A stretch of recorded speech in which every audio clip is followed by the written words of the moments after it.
இட்லி, தோசை, பொங்கல், சாதம் இதுக்கு எல்லாமே ஏற்ற சூப்பர் காம்பினேஷனான திருநெல்வேலி சொதிக்குழம்பு எப்படி செய்யலான்னு பார்க்கலாம். இந்த திருநெல்வேலி சொதிக்குழம்பை ஒரு டைம் ட்ரை பண்ணி பாருங்கள். டேஸ்ட்டு சூப்பராக இருக்கும். இப்போ இந்த சொதிக்குழம்புக்கு நான் 1 கப்பு பாசிப்பருப்பு எடுத்திருக்கேன். பாசிப்பருப்பு இல்லைன்னா துவரம்பருப்பு கூட எடுத்துக்கலாம். நான் இப்போ பாசிப்பருப்பை ஒரு 4 விசில் விட்டு எடுத்துக்கலாம். இப்போ அரைக்கிறதுக்கு இஞ்சியும் மிளகாயும் இதுதான் காரத்துக்கே நம்ம சேர்க்க போகிறது.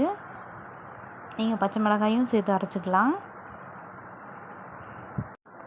இப்போ ஒரு பாத்திரத்தில் தேவையான அளவு எண்ணெய் சேர்த்துக்கலாம். எண்ணெய் நல்லா சூடான உடனே கடுகு சேர்த்துக்கலாம். கடுகு நல்லா பொரிஞ்சு வரட்டும். இப்போ வெங்காயம் சேர்த்துக்கலாம். கருவேப்பிலையும் சேர்த்துக்கலாம். இப்போ இந்த டிஷ்ஷுக்கு தேவையான வெஜிடபிள்ஸ் நீங்கள் என்ன வெஜிடபிள்ஸ் வேணால் எடுத்துக்கலாம். நான் இன்றைக்கி பீன்ஸ், கேரட்டு, உருளைக்கிழங்கு, முருங்கைக்காய் எடுத்திருக்கேன். நீங்கள் ப்ரொக்கோலி, காலிஃப்ளவர் எது வேணால் சேர்த்துக்கலாம். இப்போ வெங்காயம் நல்லா செவந்து வரட்டும்.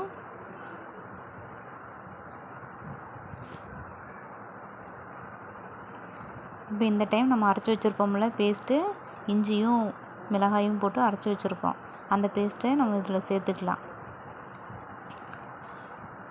எனக்கு குவான்டிட்டி கம்மியாக இருந்ததுனால நான் ரொம்ப தண்ணி விட்டு அரைச்சிருக்கேன். ஸோ அதை நான் ஃபில்ட்ரு பண்ணி தான் சேர்த்துக்கிறேன். ஏன்னா ஒன்றும் பாதியும் அரைச்சிருக்கு, ஃபுல்லாக அரைக்கலை.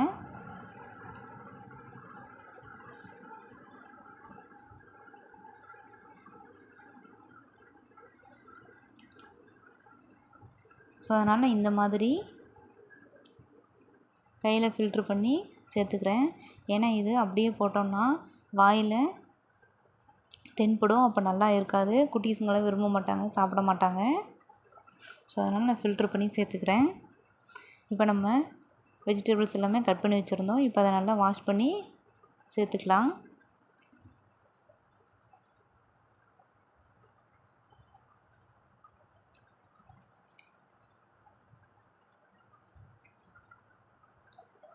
இப்போ இதுக்கு தேவையான அளவு உப்பு சேர்த்துக்கலாம். உங்களுக்கு குழம்புக்கு எவ்வளோ உப்பு தேவையோ அதை நீங்கள் சேர்த்துக்கோங்க.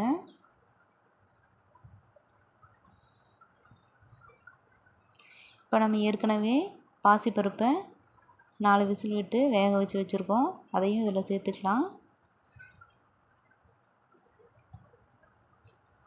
இது எல்லாமே ஒன்று சேர நல்லா மிக்ஸ் பண்ணி விட்டுட்டு, இப்போ காய் எல்லாமே இந்த மிக்சிங்கில் தான் வேகணும். நம்ம காயும் குக்கரில் கூட வேக வச்சு சேர்க்கலாம். ஆனால் அப்படி வேக வச்சு சேர்க்கும்போது அந்த காயில் எந்த ஒரு டேஸ்ட்டுமே இல்லாத மாதிரி இருக்கும். ஸோ அதனால் இந்த மாதிரி தாளித்து விட்டு இதில் காய் சேர்த்துக்கோங்க. இப்போ நான் தேங்காயை பால் எடுத்து வச்சுருக்கேன். 2வது தேங்காய் பாலை தான் இப்போ நான் சேர்த்துக்கிறேன். இதோட அதுவும் அந்த காய் எல்லாமே சேர்த்து நல்லா வேகட்டும். அப்பப்போ நீங்கள் கிளறி விட்டுட்டே இருங்க, ஏன்னா அடிப்பிடிக்கும். பாசிப்பருப்பு சேர்த்துருக்கோம்ல, ஸோ அதனால் அடிப்பிடிக்கும். அதனால் அப்பப்போ கிளறி விட்டுட்டே இருங்க. இப்போ கொஞ்சமாக மஞ்சத்தூள் சேர்த்துக்கலாம். நான் மஞ்சத்தூள் போடும்போது எடுக்க மறந்துட்டேன்.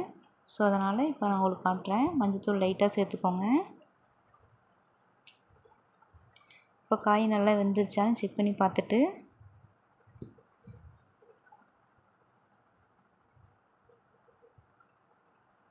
நல்லா வேகுது.